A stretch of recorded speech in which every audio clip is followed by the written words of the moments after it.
Sorry, good evening class, how are you? Hope you are doing well. चले सही है। As we all know, जैसा कि हम लोग जान रहे हैं भाई कि हम बोर्ड में हैं और हमने जो है वो 100% मार्क्स लाने हैं।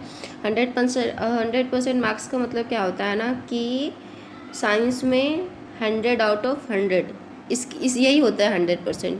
तो जितना ज़्यादा आप अपने माइंड को ट्रेन करेंगे कि मैंने 100% लेके आना है, उसी हिसाब से आपका माइंड जो है वो काम करेगा। ठीक है, तो डेली आप अपने माइंड को ये ज़रूर याद दिला दिया करें कि मैंने जो है 100% मार्क्स लाने हैं।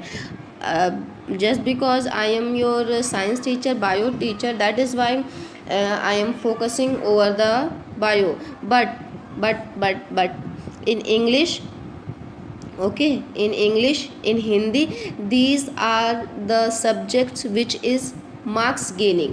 तो आप जो है इसमें फ्री के मार्क्स मिल सकते हैं आपको, कि थोड़ा सा हार्ड वर्क चाहिए और मार्क्स जो हैं आपके फ्री के हो जाएंगे। तो यानी कि आपके तो 100% इंग्लिश में भी हो गए, हिंदी में भी इंग्लिश में 100% हो गए। ठीक है, तो अब क्या बच रहा है आपका? मैथ्स बच रहा है। तो मैथ्स के लिए खूब हार्ड वर्क करें एंड अगर कुछ हेल्प चाहिए होएगी मैथ्स में तो मैं ज़रूर हेल्प करूँगी। ओके, खैर, तो हम लोग क्या पढ़ रहे थे अब? अच्छा, one thing more I let you know, मैं एक चीज़ और बता दूं कि हम जो ये क्लास पढ़ने जा रहे हैं, तो जो मेरे स्टूडेंट्स हैं, यानी कि आप लोग, ऑब्वियस सी बात है, आप लोग किस तरह के बच्चे हैं बताएं? सहज बच्चे हैं। ठीक है, जितने भी बच्चे पढ़ रहे हैं इस वक्त सारे के सारे सहज हैं। अब सहज का मतलब क्या होता है? सहज का मतलब क्या होता है कि लाइफ में जो है वो, या जो भी चीज़ें हो रही हैं उसमें 3 कंडीशन होती हैं। एक होती है एक्साइटेड वाली, ठीक है, एक्साइटेड की कंडीशन। दूसरी कंडीशन होती है आपकी नॉर्मल कंडीशन, और थर्ड कंडीशन होती है आपकी डिप्रेशन वाली कंडीशन। ठीक है, ये 3 कंडीशंस हैं लाइफ के। अब आप क्या हुआ, अगर आप सहज बच्चे हैं, यानी कि अगर आप हमेशा जो है वो इस कंडीशन में रहते हैं, तो आपको अचीव करने से, पूरी दुनिया अचीव करने से कोई भी नहीं रोक सकता। लेकिन अगर आप इस स्टेज में चले गए, या फिर आप इस स्टेज में चले गए, तो बहुत ज़्यादा प्रॉब्लम हो सकती है। ठीक है, जो विनर्स हैं, जिन्होंने पूरी दुनिया को कॉन्क्योर किया हुआ है, जो साइंटिस्ट हैं हमारे, वो क्या थे? नॉर्मल स्टेट में थे। ऐसा नहीं था कि भाई साइंटिस्ट लोग की शादी हो रही है, सपोज दैट वेडिंग किसी की हो रही है, तो वो इतना खुश हो गया कि महीना भर शादी मना रहा है। तो वो ये जो स्टेट है, इसी को क्या कहा जाता है? Excited state. ठीक है, ये जो शादी की खबर सुन करके इतना ज़्यादा वो खुश हो गए कि जो भी पर्सन है, कि दिन भर रात भर वो भूल गए कि करना क्या है, उनको डेली रूटीन के क्या काम है वो भूल गए, सिर्फ वो प्लानिंग किए जा रहे हैं एंजॉयमेंट के लिए। ठीक है, तो वो चले गए एक्साइटेड स्टेट में। तो उनके जो बाकी काम थे लाइफ को ग्रो करने के लिए, डेवलपमेंट के लिए, पर्सनैलिटी डेवलपमेंट वाले और लर्निंग वाले, सारे जो है कम हो गए। तो अब क्या हुआ? और एक चीज़ और ये बता दूं कि ये जो वेडिंग वाली चीज़ है ना, ये तो नॉर्मल है ना, जो भी बॉर्न हुआ है उसकी वेडिंग होगी, तो इसमें इतना खुश होने वाली क्या बात है? अगर आप नॉर्मल स्टेट में रहेंगे, हाँ भाई चले नॉर्मल स्टेट में हैं कि चले थोड़ा सा फन कर लिया, उसके बाद फिर बैक टू आवर वर्क आ गए, तब आप अचीव करेंगे ना। या फिर क्या हो गया कि किसी की शादी हो ही नहीं रही है, कोई ऐसा भी हो सकता है जिसकी नहीं हो रही है, तो वो डिप्रेशन में चला गया। क्या डिप्रेशन में चला गया कि भाई हमारी तो शादी नहीं हो रही है। तो इसमें डिप्रेशन वाली कोई बात नहीं है। नॉर्मल स्टेट में आप जब रहेंगे तभी सारी चीज़ें प्रॉपर वे में होंगे और आप अचीव कर लेंगे। तो जो ये बोर्ड का एग्ज़ाम आ रहा है आपका, ये जो बोर्ड का एग्ज़ाम है, इसमें भी ज़्यादा एक्साइटमेंट या डिप्रेशन की ज़रूरत नहीं है कि बोर्ड आ गया आप क्या करें, क्या करना है, कैसे मार्क्स आएंगे। कुछ नहीं, बोर्ड कोई पहाड़ थोड़े ना है। ठीक है, हमने भी बोर्ड दिया है, आपके फादर मदर ने भी बोर्ड दिया होगा, आपके जितने टीचर्स हैं सब ने बोर्ड दिया है, और आपके सामने हैं। तो कोई भी चीज़ तूफ़ान नहीं होती है। अगर आप नॉर्मल वे में रह करके पढ़ाई करेंगे तो 100% इसकी श्योरिटी मैं लेती हूँ कि आपके 100% सारे सब्जेक्ट्स में आएंगे। अब जस्ट इमेजिन करें, आपकी ये मार्कशीट है बोर्ड की। ठीक है, इंग्लिश में 100, हिंदी में 100, साइंस में 100, और कौन सा सब्जेक्ट है जी? कंप्यूटर में 100, मैथ्स में 100, और एसएसटी में जिसको आप बहुत ख़तरनाक समझते होंगे, उसमें 100। अब इमेजिन करें कि ये मार्कशीट कितनी मज़ेदार होगी। ठीक है, तो पढ़ाई करें और टीचर जो कह रहे हैं उनकी बात ज़रूर सुना करें। थोड़ा सा अपने आप को कम वैल्यू दें, टीचर्स को ज़्यादा वैल्यू दे दें कुछ टाइम के लिए। ठीक है, okay, now back to our revision time. Revision में क्या है कि सब हम लोग कौन सा चैप्टर पढ़ रहे हैं भाई, रिस्पायरेशन पढ़ रहे हैं। ठीक, तो हमने रिस्पायरेशन में देखा हुआ था कि जो है वो रिस्पायरेशन का मतलब होता है कि ये जो फूड है वो ब्रेक डाउन हो जाए सिंपलेस्ट फॉर्म में और हमें एनर्जी दे दे, यही तो रिस्पायरेशन था। ठीक, और हमने ये भी देखा था कि ब्रीदिंग क्या होता है, तो यानी कि हमें क्लियर हो गया है कि भाई ब्रीदिंग और रिस्पायरेशन जो है वो दो अलग अलग चीज़ें हैं, लेकिन दोनों का एक दूसरे के साथ रिलेशन है। अब यहाँ पे देखें क्या लिखा हुआ है, रिस्पायरेशन, रिस्पायरेशन के आगे लिखा हुआ है साइटोप्लाज्म और लिखा हुआ माइटोकॉन्ड्रिया। अच्छा भाई, इसका क्या मतलब हो गया कि जो फूड है, हाँ, ये जो फूड है वो सबसे पहले ब्रेक होता है 3 मॉलिक्यूल के, कार्बन के मॉलिक्यूल में, जिसको कहा जाता है पायरुवेट। अब ये जो प्रोसेस हो रही है ये प्रोसेस होती है आपकी साइटोप्लाज्म में है, तो साइटोप्लाज्म में लिखा हुआ है, इसी वजह से लिखा हुआ है कि रिस्पायरेशन का जो है वो 2 स्टेप में होता है। एक तो हो गया आपका साइटोप्लाज्म और दूसरा जो स्टेप होता है एक हो गया माइटोकॉन्ड्रिया।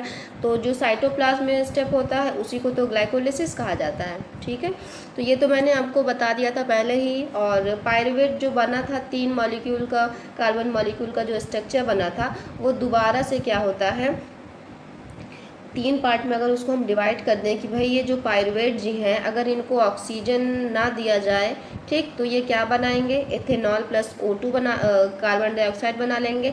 अगर इनको ऑक्सीजन की थोड़ा सा भी कमी हो जाए तो ये क्या बना लेंगे, एथेनॉल लैक्टिक एसिड बना लेंगे।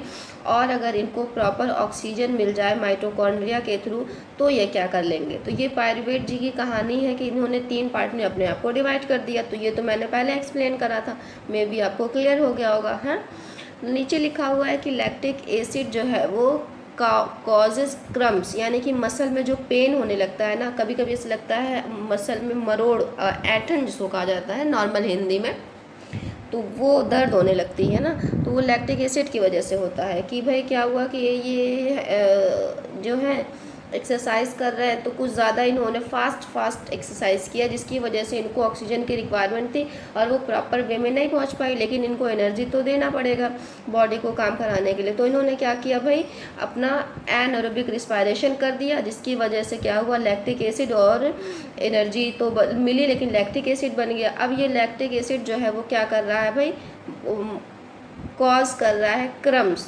मसल्स में पेन कर रहा है। तो ये क्वेश्चन आपका 1 नंबर का पूछता है कि what is the function of lactic acid. ठीक है, बाकी नेक्स्ट लिखा हुआ है कि energy release in the form of ATP।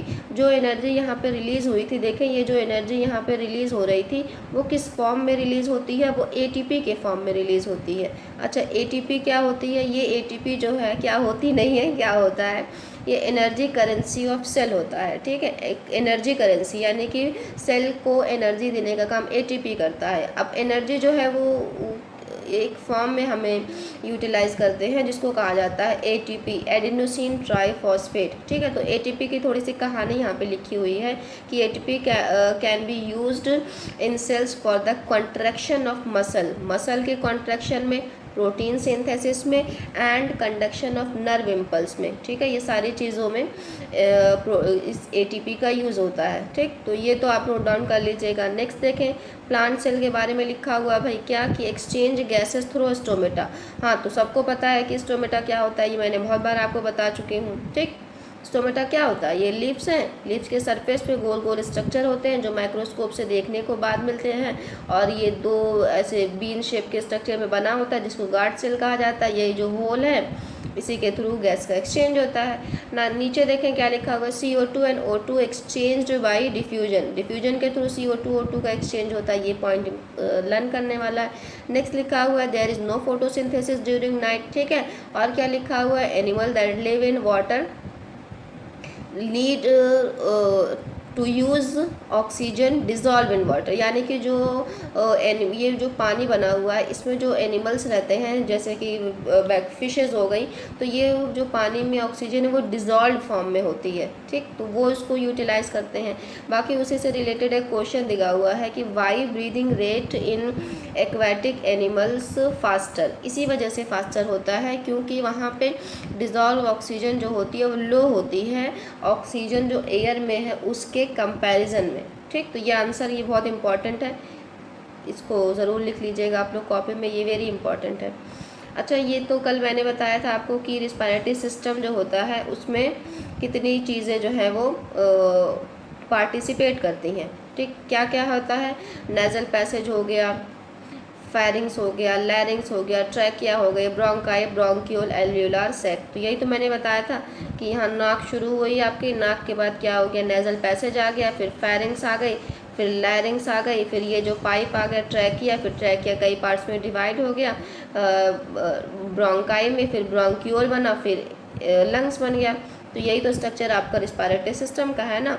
अब यहाँ पे क्या कह रहा है कि एयर टेकन थ्रू नॉस्ट्रिल्स, जो होल होते हैं आपके नाक पे सबके पास होंगे होने चाहिए वैसे, वहाँ नॉस्ट्रिल के थ्रू जो है वो सांस ले रहे हैं। उसके बाद सेकेंड पॉइंट क्या लिखा हो, नॉस्ट्रिल हैज़ फाइन हेयर्स, यहाँ पे फाइन हेयर्स होते हैं, जो हमने टोबैको वाला पढ़ा था कि स्मोकिंग करने से जो फाइन हेयर्स होते हैं वो प्रॉपर वर्क नहीं कर पाते, तो उसी फाइन हेयर की बात हो रही है।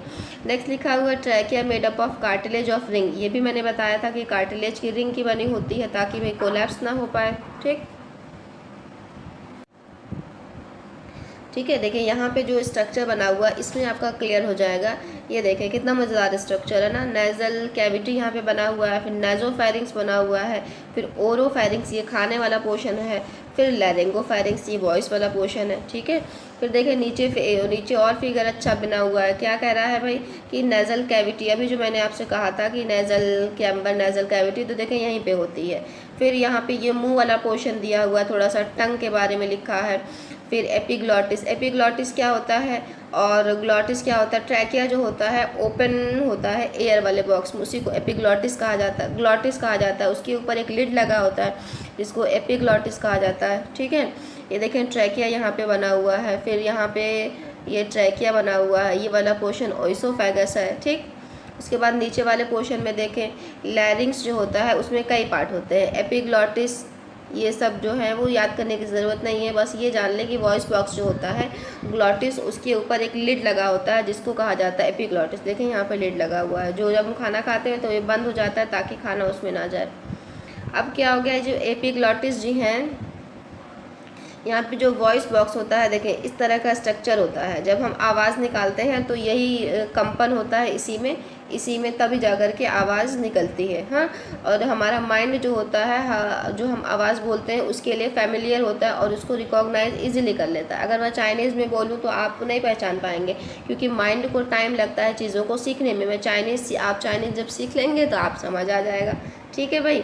तो ये जो लैरिंग से देखें इस तरह का स्ट्रक्चर होता है, जब हम सांस लेते हैं तो इस तरह का हो जाता है और जब हम बोलते हैं तो स्ट्रेट हो जाता है। भाई क्यों स्ट्रेट हो जा रहा है और इस तरह का है कि जो आप ये वायलिन जब आप बजाते हैं वायलिन, तो अगर तार स्ट्रेट रहता है तभी बजता है, अगर तार लूज़ हो जाता है तब तो कोई नहीं साउंड निकल पाता है ना। इसी तरीके से आप इसको भी समझ लें कि ये चीज़ ये स्ट्रक्चर जो बना हुआ है वोकल कॉर्ड्स का, ठीक है, जहाँ से आवाज़ निकलती है वो जब स्ट्रेट रहता है तभी आवाज़ निकलती है। देखिए यहाँ पे लिखा हुआ है जब हम ब्रीदिंग करते हैं तो ओपन हो जाता है और यहाँ पे क्या होता है क्लोज हो जाता है, ठीक है, जब बात करते हैं।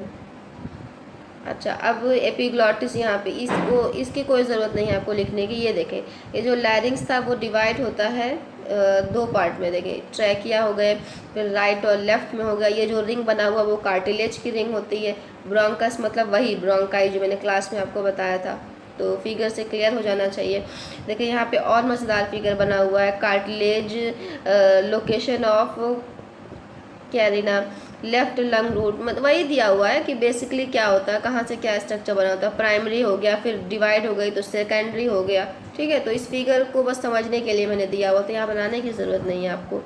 ये देखें ट्रैकिया का फिगर दिया हुआ, लैरिंग्स है, उसके बाद एक पाइप गया हुआ है, ट्रैकियल कार्टिलेज लिखा हुआ है, फिर लेफ्ट लंग है, फिर राइट लंग है, लेफ्ट ब्रोंकस है। ऑब्वियस सी बात है भाई, लेफ्ट लंग में जा रहा है तो जो पाइप वो सबसे पहले डिवाइड हो गया ब्रोंकाई, तो लेफ्ट ब्रोंकस राइट वाले में डिवाइड हुआ तो राइट ब्रोंकस हो गया, फिर ब्रोंकियोल आ गया और ब्रांचेस हुई। ठीक, ये सब मैंने आपको क्लास में समझाया हुआ था। देखिए ये मैंने कहा था कि सी शेप का होता है ना, ये देखें कार्टिलेज ऑफ रिंग यहाँ पे सी शेप का बना हुआ है। ये देखें यहाँ पे क्या है, लंग्स दिया हुआ है, लंग्स के बाद एक पॉइंट यहाँ पे निकाल करके दिखाया गया कि भाई देख लें आप कि कैसा आपका वो होता है ट्रैकिया सी शेप का होता है। ठीक, अब ये जो सैक होते हैं एल्वेोलार सैक, देखें ऐसे गुच्छे में होते हैं। उसके बाद ब्लड की सप्लाई कैपिलरीज के थ्रू इस तरीके से होती है। ठीक है, अब जो लंग्स होता है आपका, लंग्स चारों तरफ से एक लेयर से अटैच होता है। ठीक है, जिसको क्या कहा जाता है, प्लूरा, और बीच का जो स्पेस होता है इसको प्लूरल स्पेस कहा जाता है। ठीक है,